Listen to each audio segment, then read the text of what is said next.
The Chicago Bears have won 4 straight games and sit at 8-3, play the Eagles coming up on Black Friday. Are the Chicago Bears a serious contender in the NFC? No, they are not a contender in the NFC, but they are fun.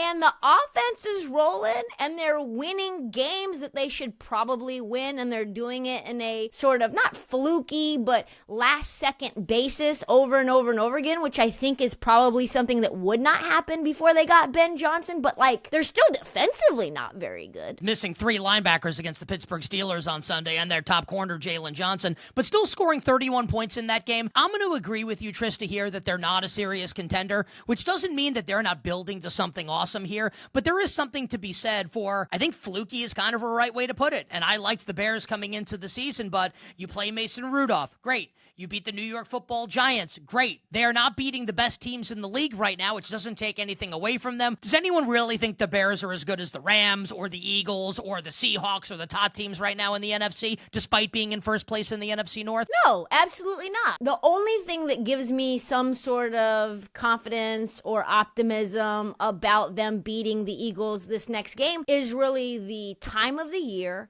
and how bad the Eagles look right now. But when the Eagles are clicking at all cylinders, I do not think that these two teams are on the same level whatsoever. I think Seattle will beat them tomorrow if they played. I know the Rams are beating the hell out of everyone, pretty much. So I don't think that they're on the same level. I don't think they're really even on the same level as Tampa. So no, I don't think the Bears are serious in any way other than the fact that we're excited about what they're building. Do you think the Bears can beat the Eagles on Friday? Yeah, I think anything can happen on Black Friday. This is like what happens in Vegas stays in Vegas. What happens on Black Friday? Anything can happen on Black Friday? Yeah. I think the Eagles win that game by double digits on Friday, and we end the talk about the Bears being a legit contender. That's a good point, and the Eagles are going to be pissed the F off about the way that things went. All week, we're going to be talking smack about how bad the Eagles looked against the Cowboys in the second half specifically, how they let Dak come back, how George Pickens looked. All that stuff is going to add fuel, and the Bears are just going to be the whipping posts of the ire of the Eagles on the back end of a loss. I'll say this about the Bears win over Pittsburgh. So Caleb Williams has that brain-dead play where TJ Watt's bearing down on him, and he fumbles the ball in the end zone.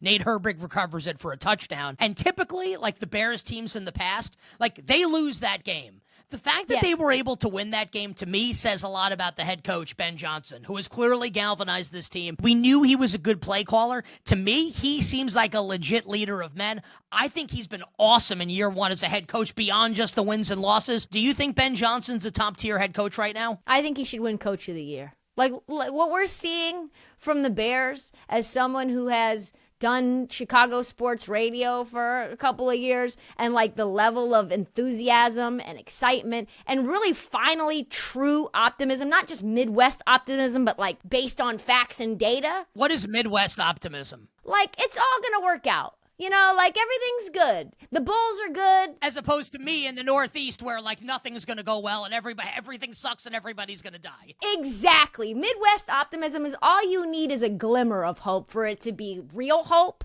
And this is actually based on facts, where if the Bears were in New York, you'd be like, yeah, we're building something. I think Ben Johnson is already one of the best head coaches in the league. And we can go through some of the best teams in the league. Buffalo, who would I rather have, Ben Johnson or Sean McDermott? Absolutely. I would take Ben Johnson. Baltimore, Ben Johnson or John Harbaugh? Ben Johnson. I'm taking Ben Johnson, and I'm not even thinking twice about it. Kyle Shanahan or Ben Johnson? Shanahan's really good. He is really good. But Ben Johnson or Matt LaFleur? Probably Ben Johnson. I'll take Ben Johnson easily. How about this?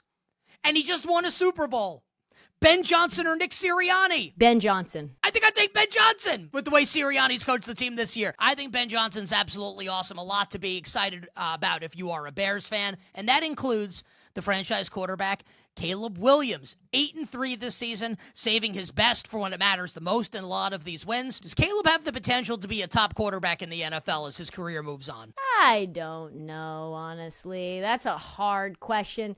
He has the chance to be capable. He has the chance to be the best Bears quarterback that we've seen, which I don't think is saying a lot. Well, it's like Jay Cutler, yeah. Yeah, top tier, though? As of now, I don't think so. Can he be better than Jared Goff? Yes, I think he can be better than Jared Goff, which Ben Johnson made look awesome. I think he's got skills and tools to ascend in cold weather, sure. But like a top 5 quarterback, I don't think Caleb Williams will ever be a top 5 quarterback in the league, and I would love to be wrong. If you gave Jared Goff like Superman abilities, and he's not as big as Josh Allen, obviously, so I don't mean it like that. But if you gave Jared Goff better physical attributes to go along with his processing speed, which is obviously extremely capable running this offense, could Jared Goff in that instance be a top 5 quarterback in your opinion? Yes, I think if Jared Goff had all of the physical traits that Josh Allen or Caleb Williams or, hell, even probably Jalen Hurts' physical stature. Yeah, I think Jared Goff would be like a top 5 quarterback in the league, and probably we wouldn't even be saying all these bad things about Jared Goff. If Caleb can get the processing part down, with Ben Johnson's working with him on, right? And I think everyone has said, including Ben Johnson, that it's going to take until year 2 to really get great in that regard. Caleb Williams makes throws every Sunday. I've been watching the NFL for almost 35 years, literally 35 years. You can count on one hand the number of quarterbacks that can make the throws that Caleb makes on a weekly basis. No one can make these throws that he can make. Now, if you can marry that with what Jared Goff's able to do mentally, because Goff obviously spent a number of years in that system, man, I think the sky's the limit for Caleb. So no, he's not there yet, needs to be more consistent, but I do think with a little seasoning, by this time next year, we could be talking about Caleb Williams, top 5 quarterback.